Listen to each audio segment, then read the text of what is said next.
నారాయణపేట జిల్లాలో దారుణం జరిగింది. కుటుంబ కలహాలతో ఇద్దరు పిల్లలను చంపి తండ్రి ఆత్మహత్యాయత్నం చేశాడు.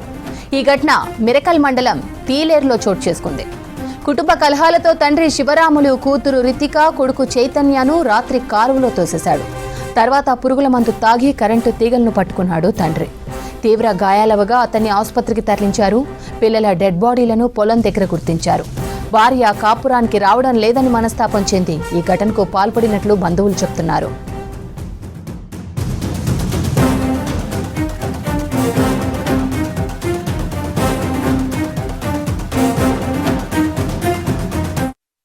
తీలేరైతే పిల్లల్ని తొలుకొని నేను డాకన కోతా అని చెప్పిండు వాళ్ళు ఇంట్లో. డాకన పోయి అట్లా ఎక్కిసుకుపోయి మరకెళ్ళి పోయి ఏం తెచ్చుకున్నాడో తెలియదు, మందు తెచ్చుకున్నాడో ఏం తెచ్చుకున్నాడో తెలియదు. పిల్లలు తొలుకొని చక్కగా ఎక్కిసుకొని చేనుకోయిండు. చేనుకోయి ఇంకా పిల్లలకి ఏం చేసి బస్ నీళ్ళలో వాడేసింది తెలియదు, ఏం చేసి చంపింది తెలియదు, పాడేసిండు. తన మందు తాగి పడ్డాడు. ఇక పడ్డాక కొంచెం ఆయనకి వెళ్తూ బాగున్నప్పుడు ఫోన్ చేసిండు తన దోస్తులకు, అరే నా పిల్లలు అయితే చనిపోయిండు, నేను గిట్ట చనిపోతున్నా అని చేసిండు. వాళ్ళ దోస్తులకు చేస్తే వాళ్ళ దోస్తులు వచ్చి ఇక్కడ మా వాళ్ళకి చేసిండ్రు. ఇంతే సారిగా ఎందుకోసం అంటే నేను ఆ పిల్లకు కొంచెము తిండి పెడుతుండే పెయ్యి.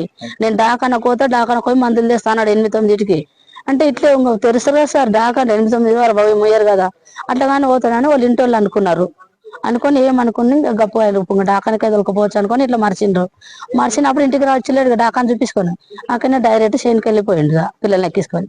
వస్తుండ అన్నాడు, వచ్చిండు సార్, వచ్చి కూరగాయలు తెచ్చిండు, వేసిండు. ఇక ఈయన కూర్చున్నాడు ఈ డబ్బాలో కూర్చున్నాడు. ఇక పిల్లలు పెట్టుంటే ఇక ఎక్కించుకొని పోయి మేము కూరగాయలు లోపల వస్తున్నాం. ముగ్గురం నా కోడలు, నేను, నా భార్య ముగ్గురం నవ్వుకుంటా వస్తున్నాం. నవ్వుకుంటా వేసినట్టు ఇక పిల్లలు ఆడ ఉండరు, ఎక్కించుకొని పోయిండు. ఇంకా సర్కార్ దవాఖానికి వస్తుండే చూడు స్టార్ట్ చేసే కాడ ఇంకా పిల్లకు చెల్లిందని మందు దానికోండు. ఆ మందు కానీ అనుకున్నాం కానీ ఇట్లా చేనుకొని చంపలేదు చూస్తారు, చంపిను చూస్తారు ఉన్నది చెప్తున్నారు. పానాలు తీసే ఇంకా ఆయన కూర్చున్నారు. అట్లా పోయిండు. కూర్చున్నావా దాని వద్దు పిల్లలు రాకపోయారని మాలేక చూసిన. ఇక 3టికి ఫోన్ వచ్చింది, కరెంట్ చాటు పెట్టినాను. కరెంట్ చాటు పెడితే మూపులు ఎక్కడ ఉసుకెళ్ళా సార్, కాళ్ళు నడవనేది. కరెంట్ చాటు పెట్టినట్టే ఇక చచ్చిపోయినా ఇక ఎదుర్కొంటూనే ఉన్నాం. ఇక వాడు మందు చచ్చిపోయినా అన్నారు. ఇక డాక్టర్ కూడా వాడు ముగ్గురు కొడుకులు నాకు సార్, పెద్దోని పిల్లలు వాడు ముగ్గురు. నా పిల్లలు ఉడుకోగాని వాడు చంపారు సార్. నేను అంటున్నా కానీ నాకు పిల్లలు కావాలి సారు, పోటీ మంచి చిన్నప్పటికి వెళ్ళి సాగిన సారు. 6 సంవత్సరాలు అమ్మాయి ఇడిచిపెట్టి పోయి జడ్జి